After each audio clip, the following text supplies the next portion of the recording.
రాష్ట్రంలోని గిరిజనులకు త్వరలోనే కేంద్రం లక్ష ఇవ్వనుంది. ధర్తీ అబ్బా జన జాతీయ గ్రామ ఉత్కర్ష్ అభియాన్ DAJGUI పథకం ద్వారా వీటిని మంజూరు చేయనుంది. కేంద్రం నుంచి రూపాయలు 72,000 సాయంగా అందనుండగా మిగతావి రాష్ట్ర ప్రభుత్వమే భరించనుంది. బోధన్ ఏసీపీ శ్రీనివాస్ ఆధ్వర్యంలో సాలూరా ప్రాంతంలో విస్తృత కార్డన్ సెర్చ్ నిర్వహించారు. ఈ తనిఖీలలో మొత్తం 70 వాహనాలను సీజ్ చేసినట్లు ఏసీపీ శ్రీనివాస్ వెల్లడించారు.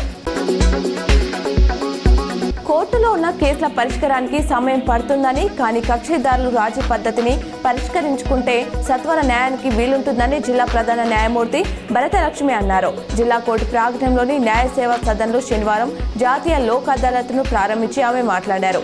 దీర్ఘకాలం న్యాయ వివాదాలను కొనసాగించుకోవడం వలన ఎవరికి లాభం ఉండదని ఆమె పేర్కొన్నారు.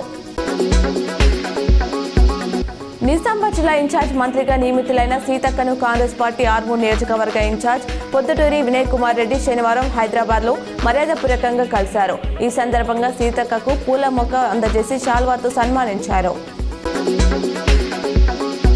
గద్దర్ అవార్డుల కార్యక్రమం హైదరాబాద్ ఐటెక్స్ లో అంగరంగ వైభవంగా నిర్వహిస్తున్నారు. వేడుకల సందర్భంగా బండెనక బండి కట్టి 16 బండ్లు కట్టి పాటతో ప్రముఖ సింగర్ మంగ్లీ అలరించారు. మంగ్లీ పాట పాడుతుంటే ప్రజా యుద్ధ నౌక దివంగత గద్దర్ సతీమణి విమల కన్నీటి పర్యతమయ్యారు. సినీ పరిశ్రమను కాంగ్రెస్ ప్రభుత్వం ఎప్పుడు గౌరవిస్తుందని, ఏం కావాలన్నా ఇస్తామని సీఎం రేవంత్ రెడ్డి గద్దర్ అవార్డుల ప్రధానోత్సవంలో అన్నారు. నంది అవార్డులను ప్రవేశపెట్టింది తెలంగాణ ఏర్పడ్డ తర్వాత అవార్డులు ఇస్తుంది కాంగ్రెస్ ప్రభుత్వమేనని తెలిపారు. రాష్ట్ర ప్రభుత్వం కఠినంగా కనిపిస్తుంది, కానీ సినీ పరిశ్రమను అభినందిస్తుందని తెలిపారు.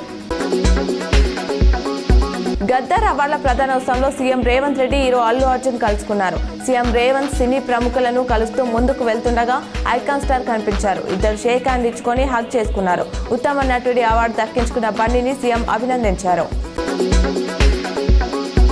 తిరుమల శ్రీవారిని రికార్డు స్థాయిలో భక్తులు దర్శించుకుంటున్నట్లు టీటీడీ ప్రకటనలో తెలిపింది.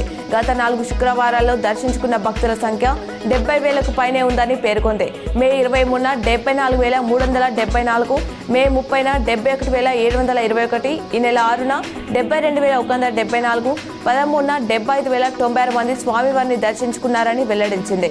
సాధారణ సమయాల్లో శుక్రవారం 60 నుంచి 65,000 మంది దర్శించుకుంటారంది.